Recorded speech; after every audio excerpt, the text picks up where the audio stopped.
Next topic है हमारे पास टाइप्स ऑफ लीनियर सिस्टम। सिर्फ लीनियर सिस्टम में सबसे पहले हम देखते हैं कि स्टैंडर्ड जनरल लीनियर सिस्टम किस टाइप का होता है। तो the general linear system of first order differential equation in two unknowns, दो अननोन कौन कौन से हैं, एक्स और वाई, वो इस फॉर्म का होगा। ठीक है, अब इसे फर्स्ट ऑर्डर क्यों बोल रहे हैं, क्योंकि इन दोनों के अंदर जो डेरिवेटिव्स यूज हुए हैं वो फर्स्ट ऑर्डर के यूज हुए हैं। ठीक है, तो ये क्या होगा, general linear system of first order differential equations in two unknowns, कौन कौन से, एक्स और वाई। ठीक है, अब जो इसका सोल्यूशन बनेगा वो क्या होगा, सोल्यूशन क्या होता है, किसी भी अननोन की जो वैल्यू आएगी वही सोल्यूशन होगा। अब यहाँ पर अननोन फंक्शन हमारे पास कौन है, एक्स और वाई। इट मीन्स जो एक्स की वैल्यू आएगी और जो वाई की वैल्यू आएगी वो मिलकर क्या बनाएंगे, सोल्यूशन बनाएंगे सिस्टम फर्स्ट का।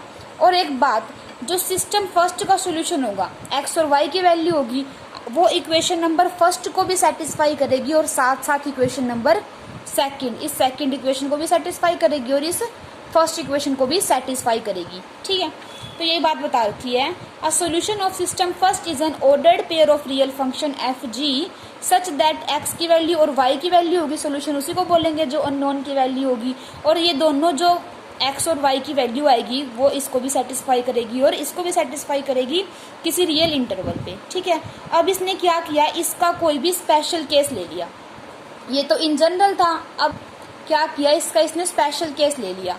ठीक है, तो हम इस केस के ऊपर बात करेंगे और इसी केस के एग्जांपल्स को सोल्व करेंगे। ठीक है, this is the normal form in case of two linear differential equation in two unknown functions X and Y.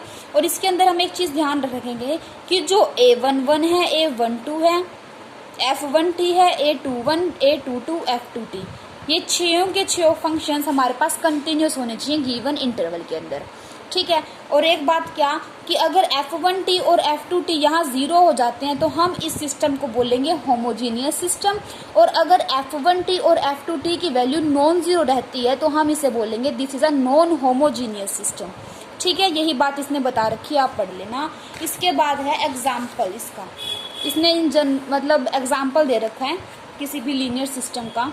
तो dx by D T this, dy by D T this. अब यहाँ पर जो a11 की value है t square है, a12 की value t plus 1, a21 की वैल्यू t और a22 की value t square. It means यहाँ पर जो कोफिशिएंट हैं वो कैसे हैं, फंक्शन है। ठीक है, ये तो क्या हो गया, विद फंक्शन कोफिशिएंट का एग्जाम्पल हो गया। अगर हम कांस्टेंट कोफिशिएंट की बात करें तो जहाँ यहाँ पर जो कोफिशिएंट होंगे वो कैसे होंगे, कांस्टेंट होंगे, तो ये इसने इसका एग्जाम्पल दे दिया। ठीक है, अब इसके ऊपर बेस्ड एग्जाम्पल करेंगे। एग्जाम्पल इसके अंदर आपको थोड़ा लीनियर अलजेब्रा आना चाहिए, उसी के कॉन्सेप्ट का यूज किया गया है। देखो, हमें सोल्व करना है इस होमोजीनियस सिस्टम को। हमने डिफाइन कर लिया x t, x1t और x2t। इट मीन्स अननोन को हमने क्या नाम दे दिया, x t, और उसे इस तरीके से लिख लिया। a को हमने मैट्रिक्स इसकी निकाल दी, क्या आएगी 6 - 3 2 और 1, a हमने मैट्रिक्स लिख ली। Then dx by D t, इधर इस जो लेफ्ट में है इसको हमने नाम दे दिया dx by D T, which is equals to dx1 by D T और dx2 बाई डी टी। ठीक है, then the given system represent the following. अब देखो, हमने इसको ये नाम दे दिया तो हम इसको एज अ सिस्टम लिख सकते हैं। तो हमने कैसे लिख दिया, dx by D T is equals to a x। मीन्स हम जब इन तीनों की वैल्यू यहाँ पुट करेंगे तो हमारे पास यही सिस्टम आ जाएगा जो जिसको हमें सोल्व करना है। ठीक है, इसके बाद देखो, ये तो हमारे पास स्टेप फर्स्ट हो गया। इसको स्टेप बना के याद रखोगे तो बिल्कुल इजीली याद रहेगा। अब हमें क्या करना है, इसका सोल्यूशन फाइंड आउट करना है। तो हमने क्या किया, ये मान लिया कि जो इसका सोल्यूशन होगा वो इस टाइप का होगा, X T is equals to alpha E raise to power lambda T. ठीक है, जहाँ पर लैम्डा कोई भी कांस्टेंट होगा और जो अल्फा होगा वो कोई नॉन जीरो मैट्रिक्स होगी, कितने क्रॉस कितने की, 2 क्रॉस 1 की। 2 क्रॉस 1 की क्यों होगी, क्योंकि देखो यहाँ पर 2 ऑर्डर का ही है ना हमारे पास, जो मैट्रिक्स बनी है ए वो भी 2 ऑर्डर की बनी है, तो 2 क्रॉस 1 की हमारे पास क्या होगा, अल्फा होगा। तो वी एज्यूम, तो हमने मान लिया अल्फा किस टाइप का होगा, alpha non zero, alpha 1, alpha 2 हमने मान लिया। अगर ये मान लिया, अब इसके बाद देखो फ्रॉम फिफ्थ, यहाँ से जब हम dx बाई डी टी निकालेंगे, मीन्स डेरिवेटिव करेंगे इसका, तो क्या आएगा, dx by D T is equals to alpha E raise to power lambda into lambda, just इसका डेरिवेटिव कर दिया विद रिस्पेक्ट टू टी, तो ये वाली चीज आ गई।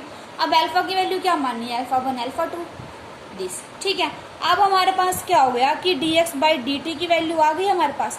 अब ax देखो क्या आएगा, a की वैल्यू रख दी और x की वैल्यू रख दी यहाँ से, ठीक है। x की वैल्यू मतलब अल्फा की वैल्यू पुट करने के बाद हमने x की वैल्यू रखी है, a की वैल्यू रख दी हमने यहाँ से और x की वैल्यू रख दी। x क्या था अल्फा, अल्फा की जगह अल्फा 1 अल्फा 2 और e की पावर लैम्डा t, ठीक है। तो अब हमारे पास ax की वैल्यू आ गई ये, ठीक है।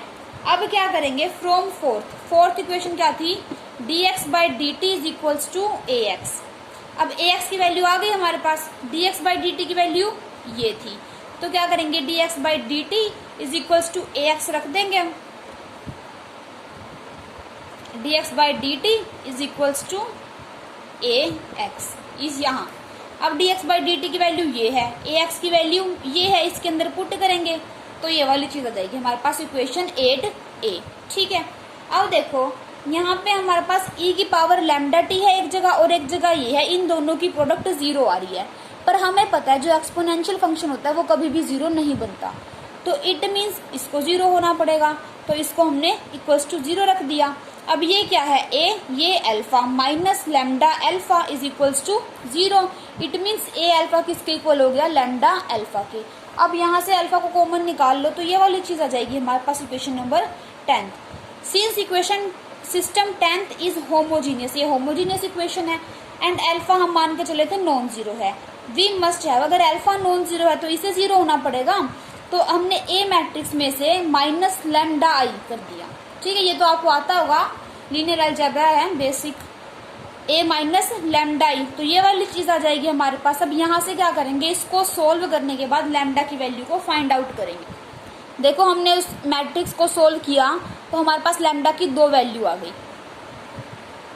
यहाँ तक का काम तो हर क्वेश्चन में सेम रहता है। अब बात चलती है आगे लैम्डा की वैल्यू के ऊपर, जो केस चलेंगे ना अब वो लैम्डा की वैल्यू पर चलेंगे कि लैम्डा की वैल्यू सेम है या डिफरेंट है, कॉम्प्लेक्स है या रियल है, ठीक है। तो अब देखो since both eigen values are real, दोनों के दोनों आइगन वैल्यू रियल है हमारे पास और डिफरेंट भी हैं, ठीक है। तो इसके कोरस्पोंडिंग अब हमें क्या फाइंड आउट करना है, आइगन वेक्टर फाइंड आउट करने हैं। आइगन वेक्टर फाइंड आउट करने भी आपको आते होंगे। तो हमने पहले मान लिया lambda is equals to lambda 1 4 और alpha is equals to alpha 1 alpha 2, ठीक है। अब यही इसको आइगन वेक्टर मतलब एज आइगन वेक्टर इसी की वैल्यू हमें निकालनी है, ठीक है। यही इसी को आइगन वेक्टर बोलते हैं ना हम। अब देखो हमें पता है ए अल्फा इज इक्वल्स टू 0 लेकर चलिए, अब हम ऐसे निकालेंगे ना हम, ये क्या होता है A minus lambda I into alpha is equals to 0, ये वाली चीज थी, ठीक है हमारे पास। तो ये थी ना, यहाँ से देखो ये वाली आई थी ना हमारे पास चीज, ये किसकी वैल्यू थी ए माइनस लैम्डा आई की, ठीक है। ए माइनस लैम्डा आई की वैल्यू थी और अल्फा की वैल्यू क्या है अल्फा 1 अल्फा 2। तो हमने ए माइनस लैम्डा आई, लैम्डा की जगह क्या पुट किया 4 पुट किया। देखो ए हमारे पास ये था, अब लैम्डा की जगह जब 4 पुट करेंगे तो क्या आएगी मैट्रिक्स 6 माइनस 4 2, ये माइनस 3 ये 2 और 1 माइनस लैम्डा की जगह 4 पुट किया तो 1 माइनस 4 माइनस 3, तो ये वाली मैट्रिक्स आ गई हमारे पास a माइनस 4 आई, ठीक है। तो यहाँ से हमने यही लिख रखा है a minus 4 I means a minus lambda I, क्योंकि हम लैम्डा इज इक्वल्स टू 4 के कोरस्पोंडिंग निकाल रहे हैं, तो यही वाली चीज आएगी alpha 1 alpha 2 is equals to 0 0। ये जस्ट हमने आइगन वेक्टर निकाल रखे हैं और ये काम आपका बीएससी फर्स्ट ईयर के अलजेब्रा मैथमेटिक्स का है। तो यहाँ से इसे सोल्व करके हम अल्फा 1 और अल्फा 2 की वैल्यू निकाल सकते हैं। तो यहाँ से हमने अल्फा 1 और अल्फा 2 की वैल्यू निकाल ली, तो यहाँ से हमारे पास अल्फा आ गया, क्या आ गया 3 2, ठीक है। तो ये हमारे पास अल्फा आ गया corresponding to eigen value lambda is equals to 4। अब क्या करेंगे आइगन वेक्टर फाइंड आउट करेंगे लैम्डा इज इक्वल्स टू 3 के कोरस्पोंडिंग। तो क्या लेकर चलेंगे a माइनस लैम्डा की जगह 3 I alpha is equals to 0, ठीक है। ए मैट्रिक्स हमें पता है, उसमें से माइनस 3 आई मीन्स डायगोनल में से 3 3 माइनस कर देंगे तो हमारे पास ये वाली मैट्रिक्स बन जाएगी, ठीक है। इनटू में अल्फा, अल्फा की जगह हम अल्फा 1 अल्फा 2 लेकर चलें इज इक्वल्स टू 0, ठीक है। अब इसे सोल्व करेंगे तो हमारे पास अल्फा 1 और अल्फा 2 की वैल्यू आ जाएगी, इट मीन्स हमारे पास अल्फा की वैल्यू